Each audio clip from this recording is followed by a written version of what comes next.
Well, we are here in Flight Simulator. Oh my god, I'm so excited. I had my old system, which couldn't run this very well, as we are going to see, and I decided, hey, let's look at how much better my new system is. So that's what we're going to do today. Flight Simulator is so close to my heart. I've been playing it since I was a child. Flight Simulator 95 was my first one, and the amount of hours I sank into FSX, both online and playing with my dad, and yeah, it's just, it means a lot to me. I grew up in virtual aviation and in real aviation, so I'm super excited. So where else would your average garbage girl gamer want to fly from than her favourite place on Earth, and that is Malta. We're going to be flying from what was an RAF base, but is now Malta's international airport, which is Lucca. I'm going to be using the real weather and live traffic, and we're going to play with any players on multiplayer if there are any, so let's go. Welcome to the Apexian. Remember to like, comment, and subscribe, and hit the notification bell.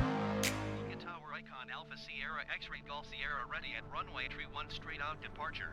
Well, here we are in Flight Simulator 2020. Currently, you are viewing on my newer system. This is on Ultra Graphics, and this is just so that we can see how it's running, see how pretty this game is, and I guess as well, we should probably have a look at what the system specs are for both of my systems. So they are right here for you now. As you can see, both systems are AMD Radeon based, with my new system being a Ryzen 9 3900 XT, my old system being a Ryzen 7 first gen, can't remember the exact model. My new system uses an RX 5700 XT, purely because I knew I was never going to be able to get a 380 and it's within my price range, and again, I sort of prefer Radeon AMD, and the old system was an RX 580. RAM, I've got 32GB on the new system, 16GB on the old system. Apparently, in Flight Simulator 2020, it's not going to make a massive amount of difference. It's more the CPU or the GPU that's going to be the bottleneck here. Also, I understand. What you're currently seeing is the aircraft being taxied by the AI to the starting position on the runway. This happens whenever you start the game, which I think is actually really cool. You can start on ramps or departure gates if you do want to, and you can also taxi there to land. No helicopters in the game at the moment though. They say they might come in the future, but bit of a shame, so no helipads unfortunately. But yeah, this is a really cool way to start the game. It will pull into position and then you are ready to take off. So let's just skip ahead a little bit because I didn't record particularly well on my old PC. We're just going to skip to where I'm part way through rolling down the runway, and I've tried to follow the flight path as best as I could on both systems, but you might see why it was a bit of a struggle on my old one. So here we are, both of them on screen. I tried to split it down the middle, and yeah, I think it's quite obvious which one is the newer system without even me having to label it, if I'm really honest. You can see the jittering, the struggling of my older system. My old system, unfortunately, just is not up to the task of running this game. It is still going to be a computer I have, so if I've got someone come round, I can play like Apex with them, or we can play multiplayer computer games with my partner, for example, as well. But yeah, it just wasn't up to the task. Essentially, I tried to fly just north of Lucca straight away, so we could sort of just have a look at the overall island of Malta from the head at Valletta. But yeah, this wasn't great on the old system, as you can see. I think that showed it particularly well. As I say, this is running at Ultra on 1080p. It's not too bad when it's on Malta itself. Can't really run it on Ultra in city areas as well. It does struggle a bit, so I put it on high end. It still looks absolutely gorgeous though, so I'm not particularly worried about that. I can also run it at higher than 1080p. I don't actually have a higher than 1080p monitor though, so it is a bit pointless for me, but Radeon does have the built-in software to allow you to scale it up higher. I have done that. It does run on Ultra just about. You know, it's playable. There's not really any benefit for me though, in my opinion. It also doesn't scale up particularly well. There are lots of areas where the textures just have like blurry lines on, so again, I'm not particularly bothered about doing it. I am a bit sad I didn't quite get these window looking out bits perfect, but I mean, when they are, you can definitely see the difference between the two. I mean, there's no comparison really. I mean, especially on the new one, when you look at sort of the reflections on the water, it's just no comparison. It looks absolutely stunning. This game is just incredible. I mean, I don't know what to tell you, really. Just skipping ahead a tiny bit here, so we're just going through Valletta, and we are just going to land in the water. That's one of the beauties of the Icon A5, is it is an amphibious aircraft. Again, these aren't perfectly lined up. It was incredibly difficult to fly on the old system. I'm not going to beat around the bush about that. But I think it does really show how the games really compare on two different systems. One looks gorgeous, stunning, beautiful. Like on my new system, it's just like FSX, who is she? On my old system, it's like, oh, you're playing FSX again. Because I'm going to be honest, it does look like FSX. Like the flat water, the buildings, the ethereal atmosphere, like even how the sky looks. It's just very FSX-y, whereas FS2020, it's just so sexy. Like, Jesus Christ, it's gorgeous. Absolutely gorgeous. I mean, look at that juddering on the right-hand side there on my old system. It's just, there's no comparison. This was not a good landing, though. I'm just going to throw that out there straight away. But, I mean, look at that. Like, it's gorgeous. And we're running at about 9 frames per second on that old PC. Just so you know. That's how bad it is. Compared to my new system, where at this sort of setting, I was getting about 40 frames per second quite consistently. So, yeah, as I say, no real comparison. We do also need to go to a busier airport though, so again, we have switched to high-end graphics here, and we are going to have a look at Heathrow. Heathrow Tower, Airbus Alpha Sierra X-ray 320 ready at runway 27 right, departing straight out. And like last time, I'm not going to bother having the side-by-side comparison. You saw how much my system struggled on fucking Malta. Like, it's not going to be able to handle the amount of moving parts that are in an airport in this game. Like, there's a lot of aircraft flying around, there's ground crew, there's vehicles. It's just not going to run. So we're just going to have a look at how my system handles high-end at Heathrow Airport. Again, one of the busiest airports in the world. It's definitely in the UK.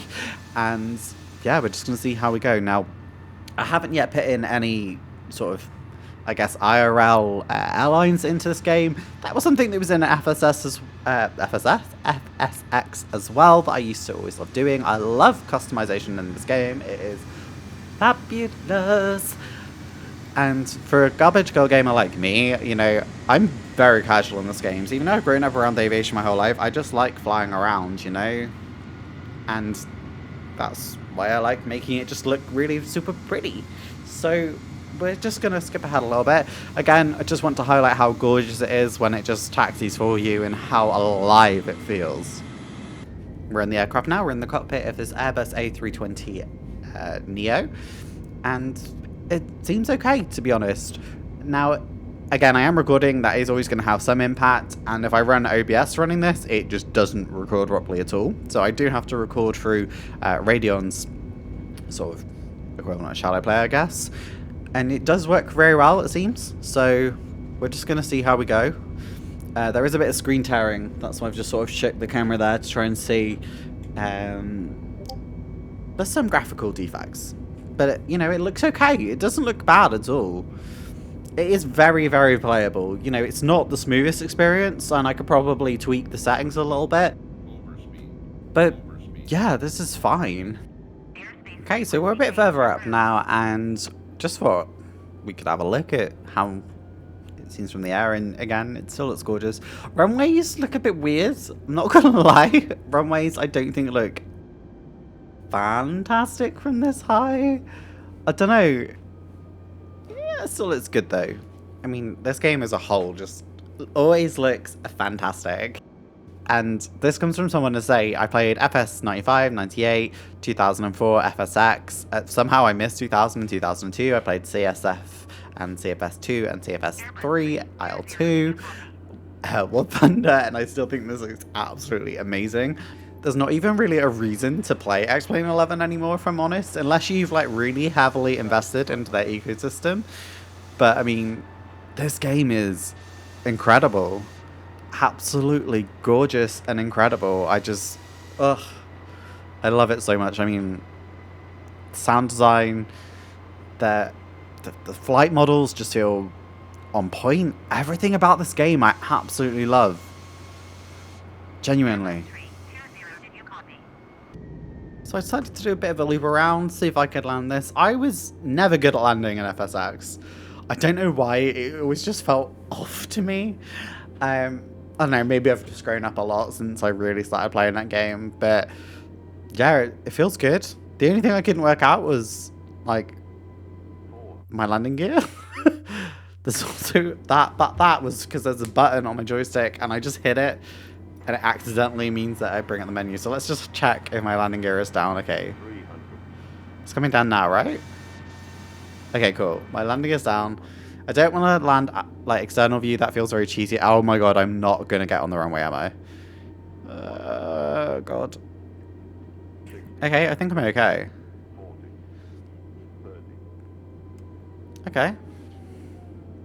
This feels good. This feels really good. I love this. Taxi limit? Oh, yeah, okay. Wow. That felt good! Holy shit. I love this game so much. Like, there's definitely going to be more of these.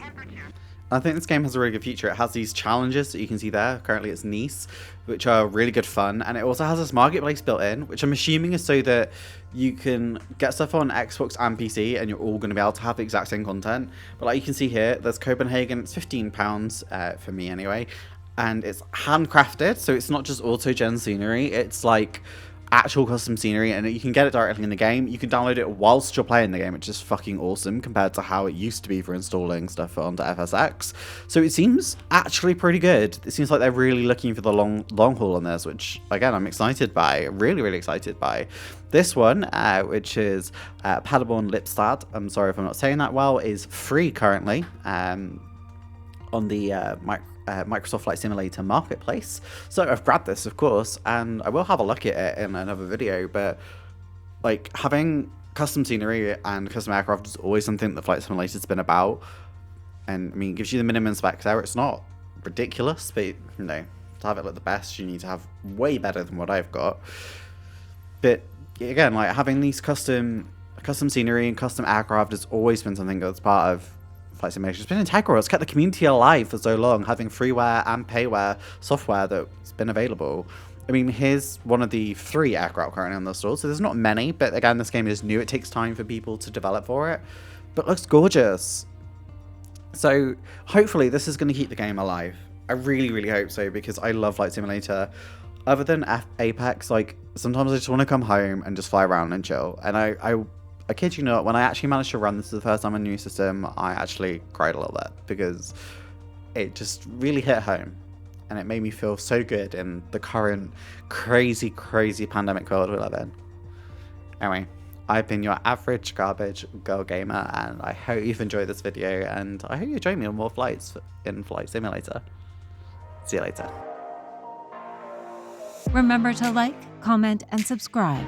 Link to the Discord in the description below.